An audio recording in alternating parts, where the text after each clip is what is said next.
Good afternoon, this Abhishek your mentor trader. तारीख है आज की 12 अगस्त 2026। डिस्कस करेंगे निफ्टी बैंक निफ्टी के लेवल्स को।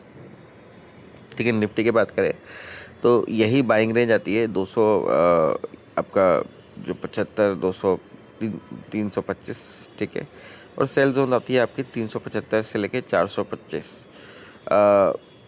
उसके ऊपर के लेवल आपको अगर मिलते हैं दो, तो वो क्लोजिंग लेवल मैटर बेटर करेंगे। बाकी पीसीआर आपका निफ्टी का जो है वो 24,000, जिस लेवल पे आप ट्रेड कर रहे हो, यहाँ पे अभी चल रहा है 0.59 के आसपास।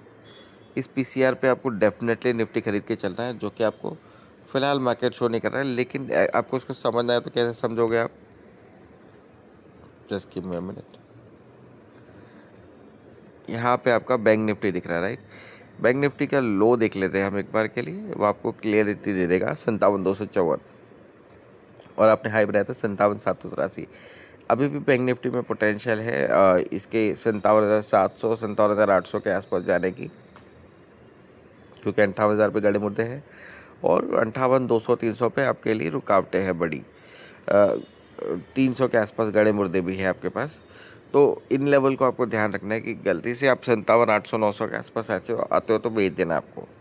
ठीक है, और ये सारा मैंने आपको जो परसों का वीडियो बनाया था उसमें डाला हुआ है। रही बात बाकी इंडाइसेस की, तो आपका इंडियन करेंसी थोड़ा रिकवर हो रहा है, क्योंकि हमारे पास फॉरेन एक्सचेंज का जो है वो एक स्टॉक, अच्छा खासा स्टॉक बना हुआ है और ये इंक्रीजिंग है। तो हमारे पास ऑप्शन है कि हम करेंसी को कंट्रोल कर सकते हैं, लेकिन बहुत ज़्यादा नहीं। ऊपर से 10 ईयर यील्ड बढ़ के आया है, यूएस का बढ़ना था, अभी बढ़ के इंडिया का आया है। अभी हम उसको भी डिस्कस करेंगे। क्रूड इज़ अ टेंशन 89 के आसपास है, लेकिन फिर भी कल भी डिस्कस किया था, आज भी डिस्कस कर रहा हूँ। 89 के आसपास अगर क्रूड है आपके पास तो आपको वो बाइंग अपॉर्चुनिटी है। अभी भी अगर आप ट्रम्प के जो डिसीजन है, जो स्टेटमेंट्स है, उनके ऊपर ज़्यादा फोकस करें तो that is something risky for you, क्योंकि ट्रम्प के बोल देने से यूएस नेवी के हाथ में ईरान आ नहीं जाता, हॉर्मुज़ आ नहीं जाता। क्योंकि अगर उससे बोलने से अगर काम हो जाते हैं ना, तो ये वॉर कब का ख़त्म हो जाता। और ये वॉर अभी और ज़्यादा स्ट्रांग हो रहा है और होगा। कब तक होगा? इस महीने यही चलेगा, अगले महीने से ये सारी चीज़ें ठंडी हो जाएगी ऑलमोस्ट। ठीक है, कहीं ना कहीं ट्रम्प को झुक के ईरान को समझाना पड़ेगा कि हम भैया लड़ नहीं रहे और हमको हमारी डर्टी पॉलिटिक्स करनी नहीं है, हमको सिर्फ मामला शांत चाहिए। और ईरान इस चीज़ को कंसिडर करने के बारे में सोचेगा एक बार के लिए। ठीक है, गोल्ड की बात करें 4450 और 4500 के ऊपर के लेवल मैंने आपको दिए थे, तो वो आप थोड़ा सा स्टिक करने की कोशिश करना। रही बात करेंसी, थोड़ी मजबूत होने की कोशिश कर रही है और हो सकता है थोड़ी हो भी जाए। 95.22 ये आपके लिए अगला टारगेट होगा करेंसी पे। अगर करेंसी को बचाने की कोशिश हो रही है तो ये वहाँ तक आपके लिए सक्सेस कर सकती है। इसका मतलब ये क्या है, बैंक निफ्टी पे और निफ्टी पे आप कल के लिए एक और अपसाइड देख सकते हो डेफिनेटली। कल सेंसेक्स की एक्सपायरी है, वॉल्यूम कहाँ होगा, लोग भर भर के पुट बेचेंगे। आप जिस रेंज में लेना है उस रेंज में मार्केट आने के बाद में फिर किसी और चीज़ को देखना नहीं है, वहाँ पे आपको एक काउंटर ट्रेड तो लेना ही है, और ये वो लेवल है जहाँ पे आप ज़रूर लेकर ट्रेड कर सकते हो, आगे बढ़ सकते हो। तो इस चीज़ का ध्यान रखिए। तो अगर कोई क्वेश्चन हो किसी भी स्टॉक से लेके related, just ask me once in the comment box. I will be able to answer that till the market hours. Okay.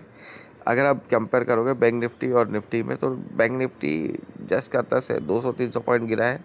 तो कोई टेंशन वाली बात बैंक निफ्टी के लिए, निफ्टी के लिए नहीं है, लेकिन निफ्टी फिर भी गिर रहा है। और उसके पीछे रीज़न क्या हो सकता है, जो इसके कॉन्स्टिट्यूएंट्स है उनको एक बार चेक कर लीजिए आप। यहाँ पे आपको दिख जाएगा कि क्या सेक्टर है क्या नहीं है। ठीक है, यहाँ पे आपका आईसीआईसीआई थोड़ा कमज़ोर है, एचडीएफसी है, और रिलायंस तो है ही।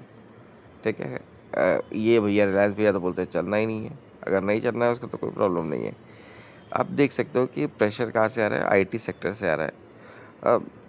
अभी को रिलेशन क्या है वो तो आपको पता चल ही जाएगा। It is something from the Korean market and all, जिसके बारे में हम ज़्यादा डिस्कस करते नहीं हैं।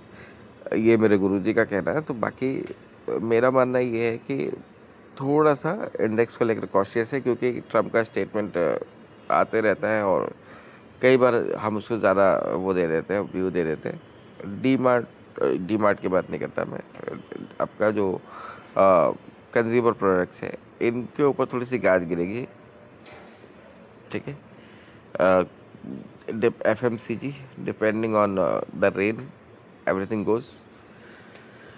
ओवरऑल रेन कहाँ जहाँ पे भी होना शुरू होती है तो FMCG भागेगा। अगर आपके आसपास बरसात नहीं दिख रही तो FMCG नहीं चलेगा, ये चीज़ ध्यान रखना आप। बहुत सिंपल सा फंडा है बारिश पूरे मौसम के लिए। अभी है आपके पास टाइम ये ऑब्जर्व करके ट्रेड करने के लिए। तो फिलहाल के लिए तो इतना ही है। अगर कुछ स्टॉक स्पेसिफिक क्वेश्चन हो, कोई भी क्वेश्चन हो, I will be there to answer. तब तक के लिए कह दीजिए धन्यवाद।